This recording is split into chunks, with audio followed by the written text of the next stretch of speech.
अस्सलाम वालेकुम, welcome to our YouTube channel VU learning zone. तो अब हम साइकोलॉजी 101 के कुछ इम्पोर्टेंट क्वेश्चन देख लेते हैं और ये बहुत ही इम्पोर्टेंट क्वेश्चन हैं। अगर आप इनको अच्छे से प्रिपेयर कर लेते हैं, अच्छे से तैयार कर लेते हैं तो आपकी फाइनल्स में से अच्छे मार्क्स आ सकते हैं। तो अगर आपको ये नोट्स चाहिए तो भी आप नीचे कमेंट्स बॉक्स में बता सकते हैं, आपको ये नोट्स सेंड कर दिए जाएंगे।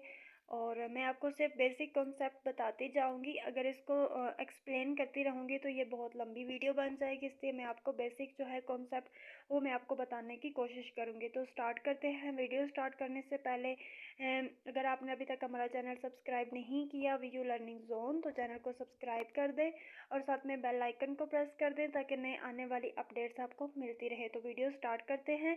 सबसे पहले उन्होंने पूछा हुआ है व्हाट इज़ फॉरगेटिंग। फॉरगेटिंग क्या होता है? ये एक इनएबिलिटी होती है, यानी कुछ चीज़ें, कुछ बातें, कुछ हमारी जो ऐसी मेमोरी होती है जिनको आप भूलने की कोशिश करते हैं लेकिन हम भूल नहीं सकते, वो क्योंकि वो हमारी लॉन्ग टर्म मेमोरी में सेव होती है, उसको क्या कहते हैं? फॉरगेटिंग कहते हैं। नेक्स्ट हमारे पास है what are the main psychological needs.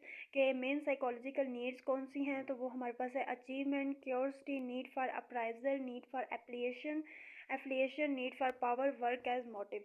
आगे हमारे पास है can we live without emotion. क्या हम इमोशन के बगैर ज़िंदा रह सकते हैं? तो नो, हम इमोशन के बगैर ज़िंदा तो रह सकते हैं लेकिन हमारी जो लाइफ होगी वो बहुत ज़्यादा डल बेकार होगी। यानी अगर हमें पता ही नहीं होगा कि अब हम खुश हैं, अब हम परेशान हैं, हमारे पास इमोशंस ही नहीं होंगे तो लाइफ का कोई मतलब ही नहीं रहेगा।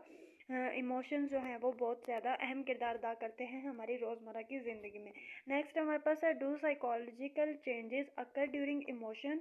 साइकोलॉजिकल चेंजेस जो हैं वो इमोशंस के दौरान अक्स होती हैं। तो जी बिल्कुल, साइकोलॉजिकल चेंजेस जो हैं वो इमोशंस के दौरान अक्स होती हैं, यानी हमारी हार्ट रेट तेज़ हो जाती है, हमारा पल्स रेट तेज़ हो जाता है, हमारे मसल्स जो हैं वो टेंशन लेना शुरू हो जाते हैं, skin feeling in heart to stomach, उसके साथ हमें वीकनेस फील होती है। तो ये जो सारी चेंजेस होती हैं ये जो हैं फिजियोलॉजिकल चेंजेस होती हैं। नेक्स्ट हमारे पास है differentiate creativity and creative thinking. ठीक है, तो क्रिएटिविटी में be define as the innovative novel response and ideas into harmonious whole from will. Creative thinking is the ability to generate variety of unusual solution to a problem. Next हमारे पास है what is personality. Personality क्या होता है? हमारा जो किरदार होता है उसको हम पर्सनैलिटी कहते हैं, यानी हमारी करेक्टरिस्टिक, हम किस तरह किसी से बात करते हैं, हमारा एटीट्यूड, बिहेवियर, ये हमारी पर्सनैलिटी कहलाता है। नेक्स्ट हमारे पास है how can we summarise the key concept of psychodynamic approach. Psychodynamic approach क्या है? ये एक सिग्निफिकेंट पार्ट है हमारे बिहेवियर का, जिसमें कॉन्शियसनेस और अनकॉन्शियस फोर्सेस को जनरेट किया जाता है। इसमें आईडी, ईगो, सुपर ईगो जो है वो आ जाती हैं। What does states approach state? Trait approaches state that there are certain traits that form the basis of an individual personality. What is MMPI? Minnesota multiphasic personality inventory. तो ये एक frequently use personality test था।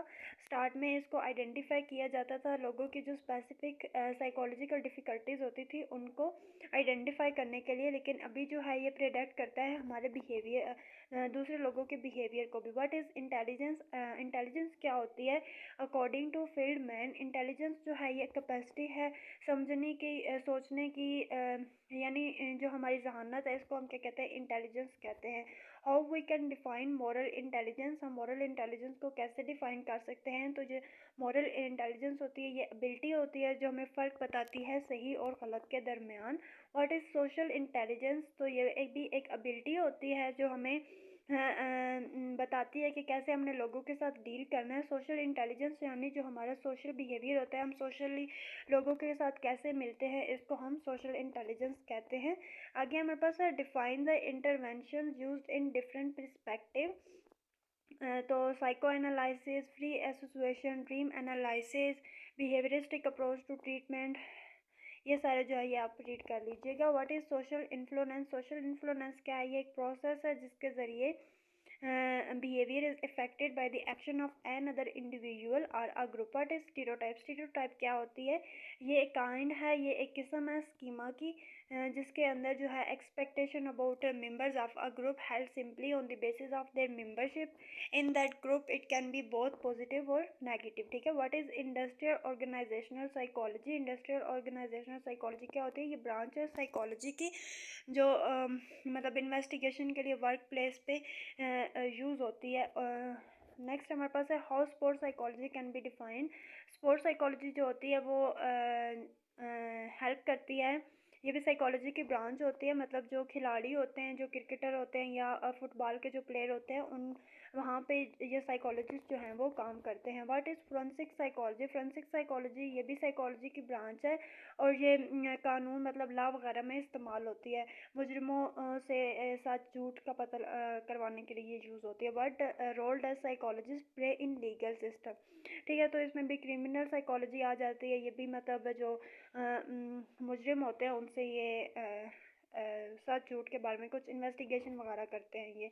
How would you define memory? Memory क्या होती है? Memory हमारी जो हम जो कुछ भी सीखते हैं, लर्न करते हैं, वो हमारे माइंड में स्टोर होता रहता है, उसको हम क्या कहते हैं? मेमोरी कहते हैं। जो हमारे पास इंफॉर्मेशन, जो हमारे पास यादें, जो भी आप कह सकते हैं, वो स्टोर होती है, को हम मेमोरी कहते हैं। What are three main function of memory?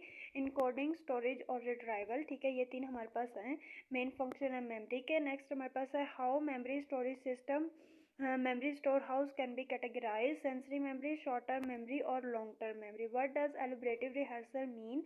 एलुबरेटिव rehearsal का मतलब होता है किसी भी चीज़ को एलुबरेट करके डिफाइन करना। Are the intrinsic and extrinsic motivation different? Yes, ये दोनों जो है वो मुख्तलिफ है। एक्सट्रिंसिक मोटिवेशन वो होती है जो हम इंटरनल अंदर से मोटिवेट होते हैं, और एक्सट्रिंसिक मोटिवेशन होती है जो हम सोशली लोगों को देख के जो है वो हम मोटिवेट होते हैं। How do the different perspective view abnormality? Medical perspective, psychologist जो हैं वो are caused by psychological factor. This can be the biological process and system, genetic factor, the nervous system and the neurotransmitter, hormones change or external variables। ये सारा आप read कर लीजिएगा। Next हमारे पास कौन सा क्वेश्चन है? How we can define prejudice? इसको हम कैसे डिफाइन कर सकते हैं? ये इसको रेफर किया जाता है नेगेटिव और पॉजिटिव एक्सपेक्टेशन से about social groups and their members. Are self fulfilling prophecies the expectation? Self fulfilling prophecies are the expectation about the occurrence of an event behavior that increase the likelihood that the event or behavior will happen. What is health psychology? Health psychology क्या है? ये branch है psychology की जो health के related guideline करती है। What is psychology? Psychology क्या है? Being the first psychological laboratory founded in 1879 by German philosopher and psychologist William Mood. Modern psychologist psychology क्या है? इन सिंपल इन शॉर्ट हम कह सकते हैं कि स्टडी है माइंड और बिहेवियर की। फोरेंसिक साइकोलॉजी ये हमने ऊपर अभी देखा है। फोरेंसिक साइकोलॉजी क्या होती है?